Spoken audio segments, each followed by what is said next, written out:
Hello, and welcome to the Humanistic Counseling, a podcast in which we discuss, analyze, critique, and celebrate both well-established and cutting-edge ideas across the field of humanistic counseling.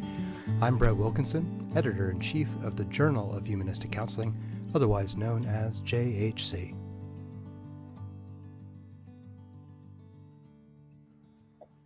I'd like to welcome Dr. Carla Adkison Johnson, a professor of counselor education at Western Michigan University. Over her nearly 30 years as an academic, she has conducted dozens of refereed conference presentations and published more than 50 journal articles, books, and chapters, including the book Child Discipline in African American Families: Culturally Responsive Policies. She's a licensed professional counselor, a consultant, and the current editor-in-chief of the Journal of Multicultural Counseling and Development. Dr. Adkison Johnson, thank you for being with us today. Thank you for having me. So we're going to be discussing your 2022 JHC research article entitled Evidence-Based Counseling for African American Parents, a Contextual Humanistic Perspective. So, to begin, can you share with us about some of the challenges that African American parents face in terms of increased scrutiny and surveillance compared to white American parents?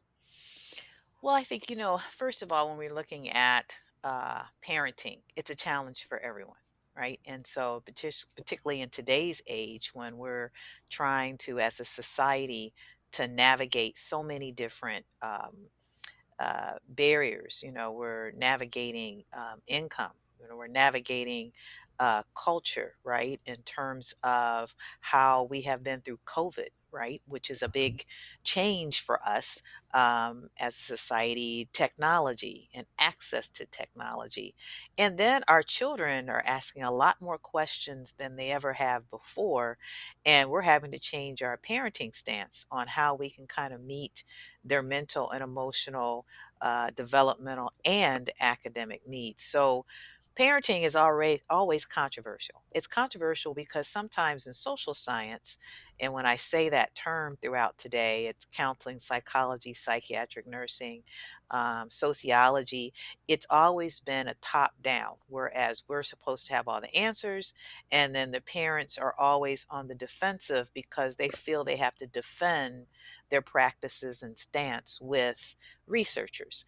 And so you have that kind of backdrop for all families. And then you get into the overall societal historical issue when we're dealing with marginalized populations and populations in particular that have a distinct history here in the United States. So when we're thinking of African Americans and some of the indigenous communities, Native Americans too, have had distinct challenges of here being in the U.S. with African Americans being brought over as slaves over 400 years ago, and then being as chattel for a long period of time, almost longer, as I state in my work. The United States understands African Americans as chattel slaves more so than they see them and experience them as being free.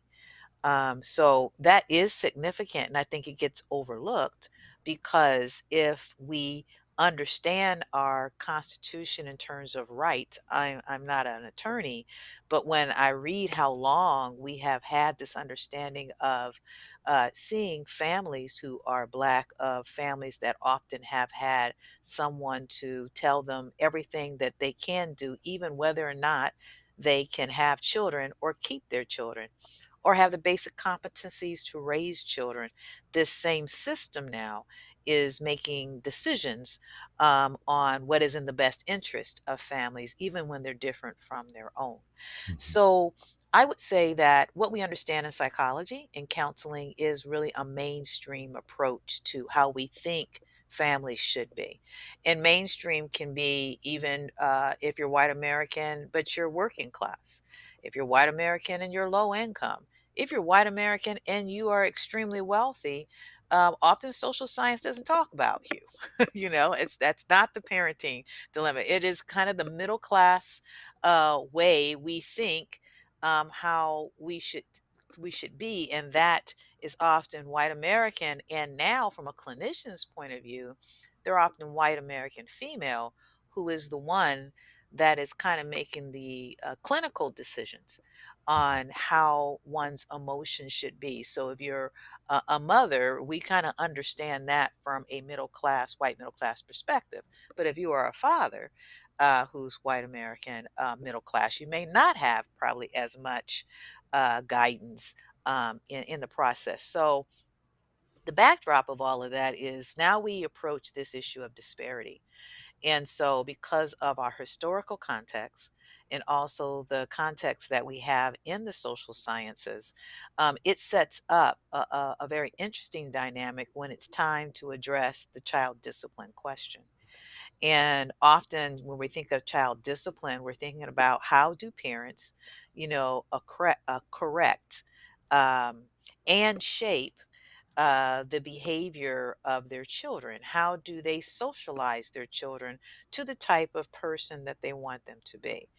And so when we think of that in a broad sense, discipline can take so many different ways in which that can be done. It's often done by instruction, modeling, teaching, and then there is the corrective actions that parents take.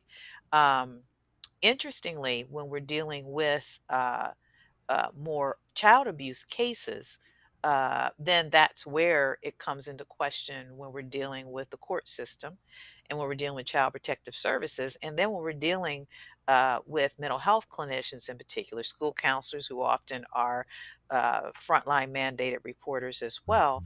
And when we see something that goes left, as we say informally, but when we see something that may cross the line, from child discipline to child abuse, then if you're a mandated reporter, then if we think that is the case, that we may file a report with Child Protective Services. And once a family member or a family is reported, they go into the slippery slope of the child welfare system. And often the outcomes aren't always as favorable if you're from a historically marginalized group here in the United States.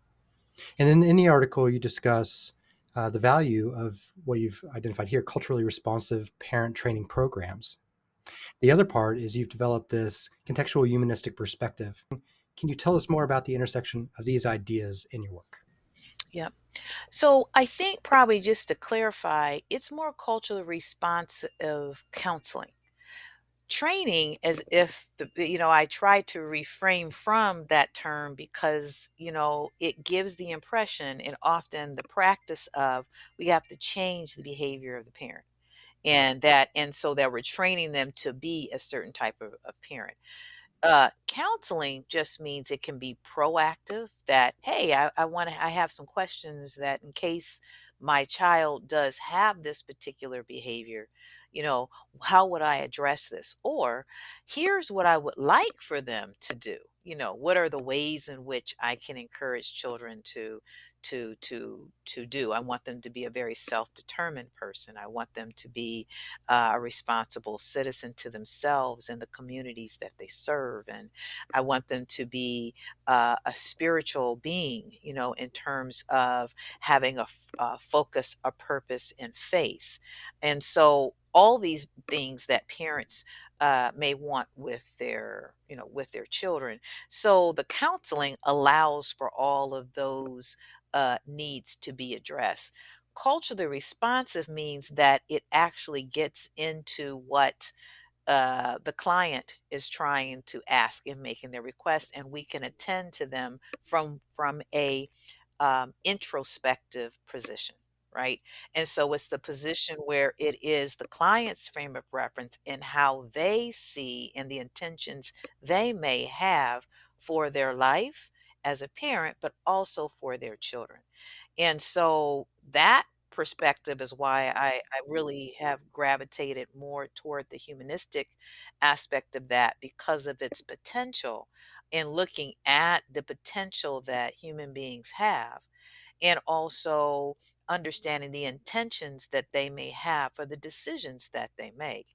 And so that's where I think it's a good fit. However, I say contextual humanistic perspective is because we have to recognize our historical background with that. And Dr. Philip Johnson, who I think I cite an original article from the Humanistic Journal, I believe it was 2010, I believe, that looked at, introduced the perspective in the Humanistic Journal originally, that talked about that, it's humanistic in orientation, but there's a corrective. So Dr. Adelbert Jenkins, who's African American humanistic scholar, talked about how humanistic perspective can be useful for understanding the personal agency of African Americans. And so, agency, when we use that term, as you know, Brett, it is in terms of in the face of certain situations or sometimes horrific conditions, a human being can think of an alternative way to go through that storm or atrocity. And it doesn't have to be always from a negative perspective. A child can use their agency in terms of when a parent says, "You look, you need to be in the house by midnight," or else if you're a 15-year-old and they may use their agency to say, okay, the party's over with at 12:30. I'm going to just take my chances. I think I can survive that Hmm. one.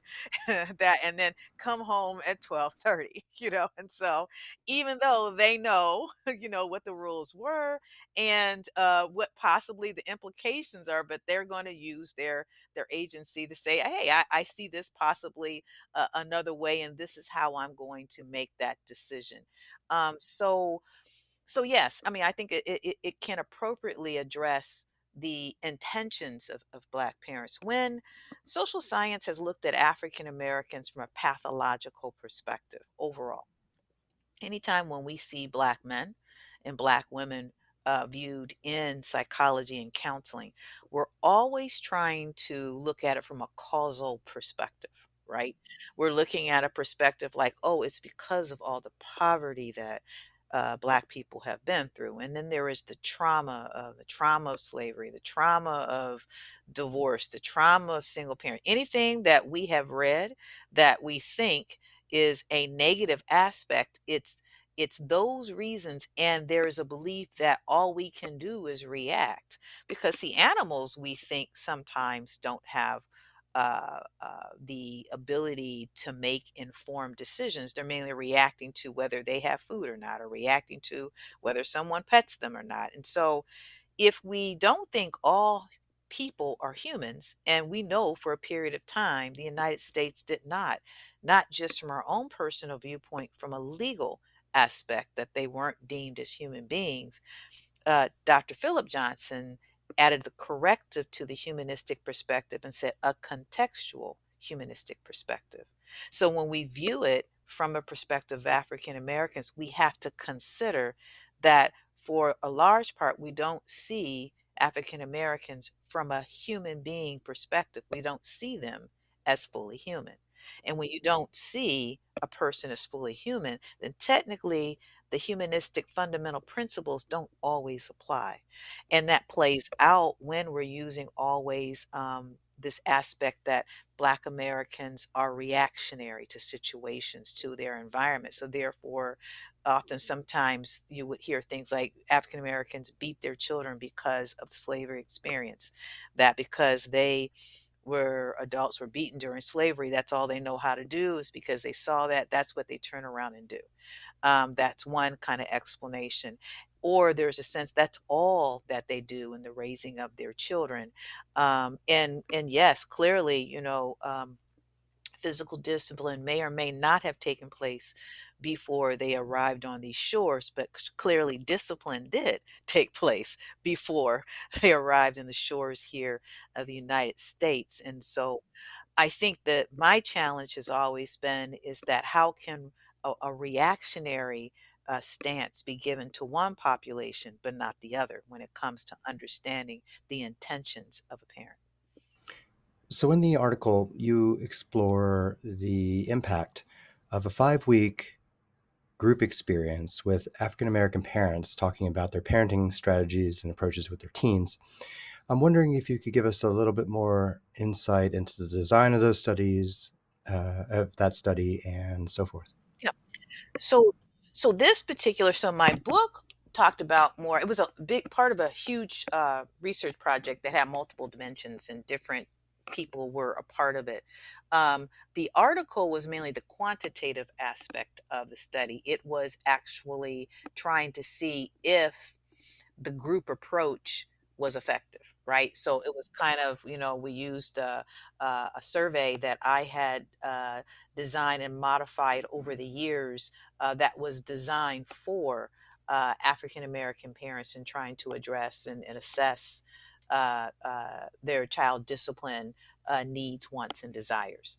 And so it is a counseling approach that I created based on data that I have collected over the years on African American parents. And so I put together from that data a 5-week counseling model. And each week, the various questions and conversations that I would have with parents to try to address their needs, wants, and desires when it comes to rearing their adolescent children. It's a space where they could possibly hear innovative types of information and discussions, but also discuss some of the things that they see and what they experience. And often, most of the parents who had approached this group in this study were doing it from a proactive stance.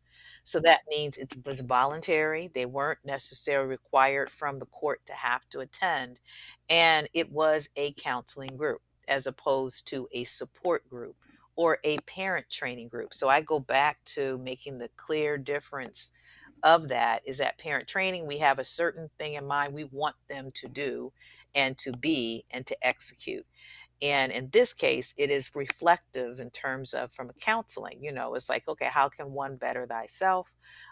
Or get questions answered, or just be able to reflect on the journey, of the whole parenting journey. So the study was where I was able to was supported by HSIRB at my institution, and kind of did a call over the area, radio, churches, and anywhere pretty much where I would see African American parents, where they would be and who had adolescent children. At least one adolescent child had to be in the house.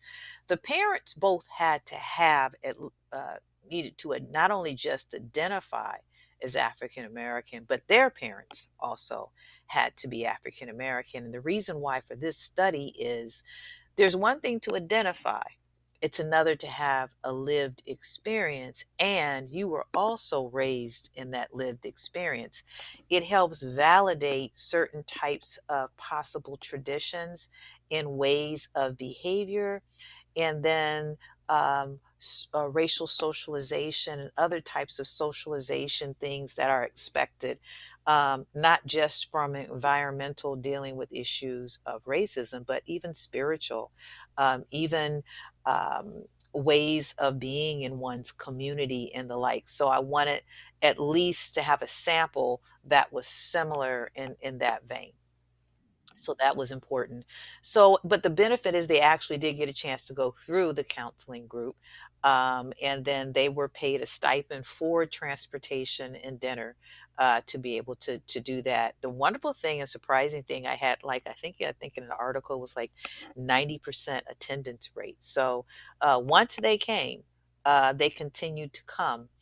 And one thing that they will always say when we talk about, and I could relate that back to counseling in African Americans, there's myths that are out there. And I think one of the myths is that Black people don't go to counseling. And that's not true. If you were to ask a number of African American clinicians in private practice and those at agency, our waiting lists are standing room only.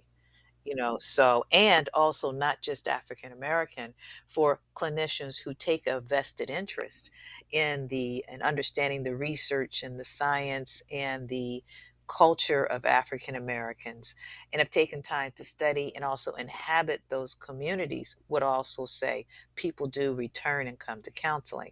Just like all clients, there are sometimes it's just not a good fit. So that doesn't make, African Americans an exception to that rule. But I think as we kind of correct kind of the myth about you don't tell your business, and like I would say, yeah, you don't tell your business possibly to someone you don't perceive to be competent to handle it. And so that's kind of the unspoken agency that parents may use. They may use their movement of their feet to not come back versus saying you're an awful clinician, you're not really addressing my needs.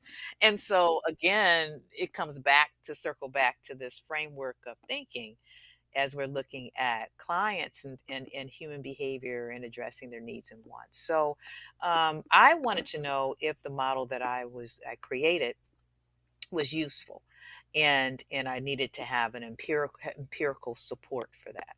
And so that was the reason why I conducted the study. And you did find that it was successful in very particular ways.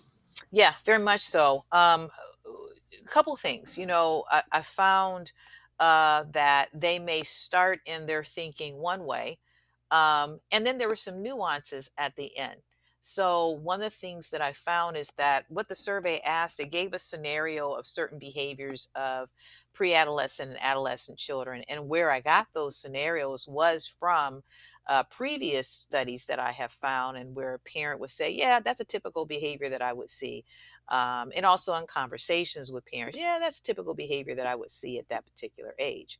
So at the beginning of the counseling group, I gave the survey to say, based on these particular scenarios, what would your child do? I mean, what would you do in terms of from a discipline perspective if your child did this behavior?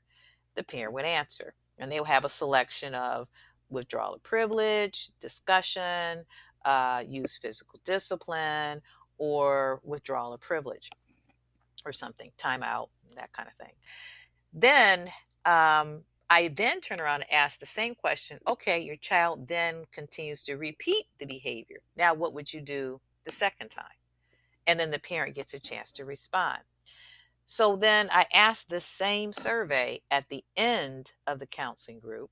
And then, of course, the parent would answer. What I found in the study is that there was a change, whereas a parent would answer one way, they would use a least restrictive method the first go round.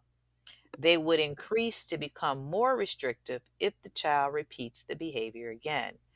What I found with the intervention, if you will, or the counseling, is that the parent would use least restrictive, but they wouldn't, as they say, ratchet it up as high after the second uh, uh, behavior after they had the counseling group.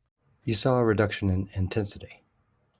That's right. And reduction in intensity, usually it's with that second response. Mm-hmm. Sometimes I Okay. saw it in the first response that there was a reduction in the intensity of their responses, but definitely the second response, there was a reduction in the intensity of that. And throughout the group, what I would see is that a lot of the conversations changed things. Um, After they got a chance to talk through, this was my thinking of what I was trying to do with my child. And then this is what I was looking for, but I wasn't getting it, and the child was doing this, and sometimes their frustration and other parents too, in group counseling, hearing sometimes there was a togetherness and sometimes there was a difference of opinion. And then there is sometimes the intentional confrontation that clinicians do use to try to get the client to go deeper into their thought and their reflection and to trust themselves. One of the things that I think the group was powerful about was um, the space to admit that there's some things that could have done differently. And I think all parents need that kind of space, to be able, when you're dealing with teenagers, for those that I don't have teenagers, but all the parents that I have seen, is that they're like, okay, if I could do that again, I wish I would have, been more patient when they did something totally off the wall. Like, they um, put five friends in the car when they weren't supposed to have anybody in the car, and the parent goes off without hearing the explanation first or something on why the child did that. So yeah, I mean, we did see the reduction in intensity from the group. So if you could highlight a central idea for listeners to take away from this talk? I mean, your body of work is so large. You've done so much work, so you don't have to restrict it to necessarily this particular paper. But what would you like for people to take away from what we've discussed today? Well, when I look at all the body of work that I've done and others who also are studying child discipline, um, a lot of the findings are inconclusive, meaning that the conversation on physical discipline in particular is inconclusive in terms of we're all dealing with, because of the nature of how you have to do the study, of whether does it automatically cause harm to children. Well, we can't really look at it from a causal aspect of that. We do have relational types of variables, so we have to look at that and take that into consideration. But I think every case is different.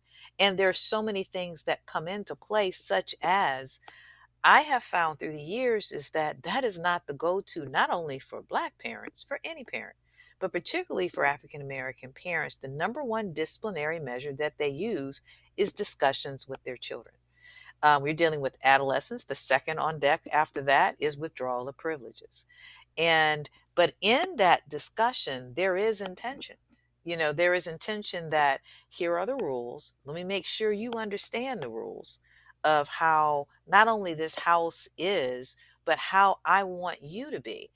There's a when when we don't factor on intention, we think that when one operates from a reactionary aspect, that the rules are just for the sake of making rules and just for the sake of being rigid and just for the sake of being mean and violent, as opposed to the parent is already forward thinking. Some parents know what they want their child to be and do before they're born, like all parents. And some parents have a way in which I need to protect my child, not just from the atrocities of living in a racially hostile society, but also I want my child to be this whole, comprehensive, self reflective, determined, spiritual, purposeful human being. And that often has a lot of what we consider African centered types of qualities that is a direct lineage to West Africa. So I also use a lot of work from Dr. Wade Nobles, who uses the African Center as the creator of the African Center perspective. I use work from Dr. Nancy Boyd Franklin, another African American psychologist that has written a book on multi-systems perspectives with Black families. And I use a lot of work of Dr. Kenneth Hardy, who also looks at families. And do they all agree on methods of child discipline? Of course not, because everyone is different. But what they do believe in and on is the strengths and the competencies of African Americans. And I think the one takeaway is that students and clinicians need to learn that, because when I have students who don't really understand competencies of African Americans and see African Americans as as human from a strengths based perspective, then everything that they hear is measured with a reactionary pathological lens, and their job is to go in and fix and correct and remove. And so that's what I would say, is that we have a lot to do in the training of psychologists and counselors in understanding the inner lives and the inner world of not only African Americans, but other marginalized communities. And yes, you should be required to learn it all. Because you're going to be seeing clients in the community and you have to be able to deliver competent service. Okay, so one last question for you.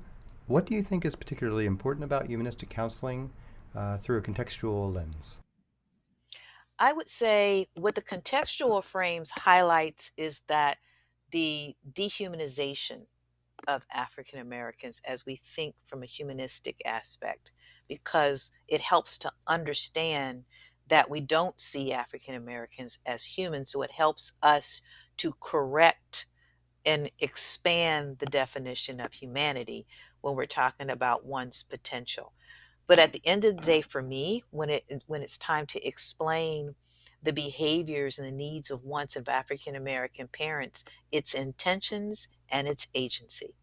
And so it's the intention of, we only measure a person by what we think their behavior is, but you have to understand their intentions of what that is to fully get a grasp of what you're seeing and to make sure it is an accurate view of their psychological selves and being. Of course, agency is respecting the agency and know that, one, in the face of everything can go wrong, and it can be in a situation that's horrific, but a parent can make a responsible decision in raising their children. So that's where I think agency comes in. Dr. Adkison Johnson, it's been a real pleasure talking with you today. Thank you so much for joining us. Thank you very much for having me. I appreciate it. And many thanks to you, good listeners, for spending time with us here at the Humanistic Counselor Podcast. All JHC articles can be accessed through the Wiley Online Library. If you're a member of the Association for Humanistic Counseling, then you get free access to this article and many, many others through the American Counseling Association website at www.counseling.org. If you'd like to become a member of AHC, then we hope you'll visit our website at www.humanisticcounseling.org. Thank you, be well, and hope to see you here next time on the Humanistic Counselor Podcast.